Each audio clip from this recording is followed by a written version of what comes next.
Израильдин президенти ким экендигин аскерлер дагы билип калыштыбы? Израилде аскерлер жапырт кызматтарын таштап кетишүүдө.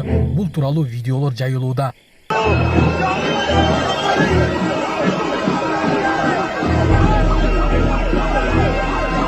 Өзбекстанда педофилдерге өмүр бою эрктен ажыратылуу жазасы киргизилди. Бизге дагы дал ушундай жаза киргизиш керекпи? Албетте комментарийге ой пикир жаза кетиңиз. Бул сунуш артка кайтарылды. Эми айдоочулар планшеттен экзамен тапшырышпайт. Ырайым берилген Ажиев түрмөдөн тик учак менен чыкты. Бишкекте айдоочулар пикир келишпестиктен бири-бири менен мушташты. Бири бычак көтөрүп чыкканын көрүүгө болот. Ушулар жамаша жалынтар түрмөгө видеонун астында койдо караган бармакчаны албетте басып коюңуз. Ошондо гана сиздер Кыргызстанда жана башка өлкөлөрдө болуп жаткан акыркы жаңылыктардан кабардар болуп турасыздар.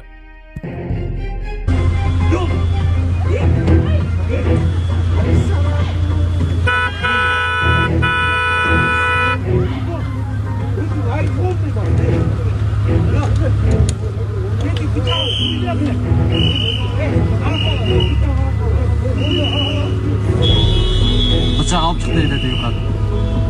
Lyoxada. Муздаткыч күйүп кетип, үй өрттөнүп, 4 кичинекей бала каза болду. Өзгөн районунда 4 баланын өмүрүн алган өрт муздаткычтын күйүп кетишинен чыккан.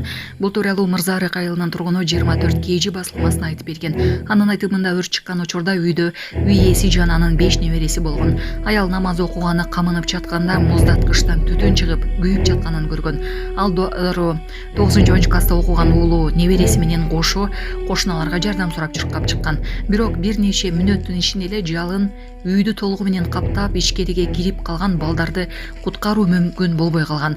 Каза болгон 4 баланын 3-өө бир тууган болуп, алардын ата-энеси Россияда иштеп жүргөнү айтылды. Ал эми 4-чү бала Ош шаарынан айылдагы туугандарына каникулга келген. Ырайым берилген Ажиев түрмөдөн тек учак менен чыккан. Вебкам иши боюнча соттолгон Ажиев абактан тек учак менен чыккан. Вебкам студияларын иштетүү боюнча 9 жылга абакка кесилген Даниэль Ажиевке 18 февралда президент Садыр Жапаров тарабынан ырайым берилген. Ошол күнү ал түрмөдөн өзгөчө кырдаалдар министрлигинен тек учагы менен чыгып кеткени айтылууда. Видео интернетке тарады. Маалыматты өзгөчө кырдаалдар министрлиги Азаттыкка тастыктады. Тек учакты ижарага алууга Ажиев 268 000 сом төлөгөн.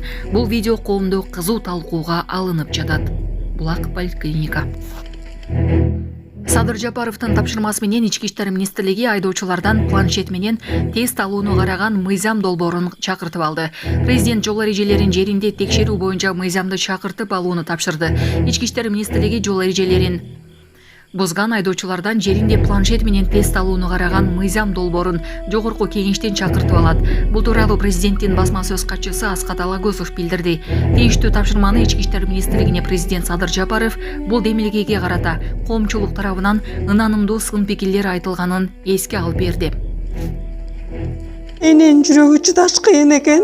Сиздерден көптөн көп суранабыз. Апалар, аталар, эжелер жардам берилечи. Ассалому алейкум, урматтуу кыргыз элим. Буга чейин сиздердин жардамыңыздар менен Турциядан 5 жолу операция болуп келдик. Эми 2026 жылы 6-чы операциябызга муктаж болуп турабыз. Сиздерден ошо $10,000 акчабыз жетпей турат. Сиздерден көптөн көп суранам. Баары өзүбүзгө караштуу, мошенниктерден эмеспиз. WhatsApp номерибизге да чалсаңыздар болот. Биздики баары баламдын видеосун да көргөзүп турам сиздерге. Сиздерден көптөн көп суранам. Баланын бир жери ооруса эненин жүрөгү ооруйт дегендей кыйналып кеттик. Азыркы мезгилде ушу тез арада бизге акча керек болуп турат. Баланын көзү жылтыраса эненин жүрөгү чыдаш кыйын экен. Сиздерден көптөн көп суранабыз.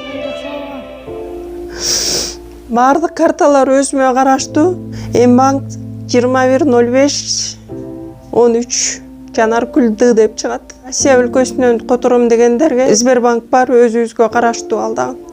Баардыгыңыздардан жардам сурайбыз терең ыраазычылык менен. Урматтуу кыргыз элим, апалар, аталар, эжелер жардам берилечи. Башка балдардай мектепке баргым келип атат. 40 операция болайын деп калды. 1 сомдон 10 сомдон да болсо жардам бериле. Аныч.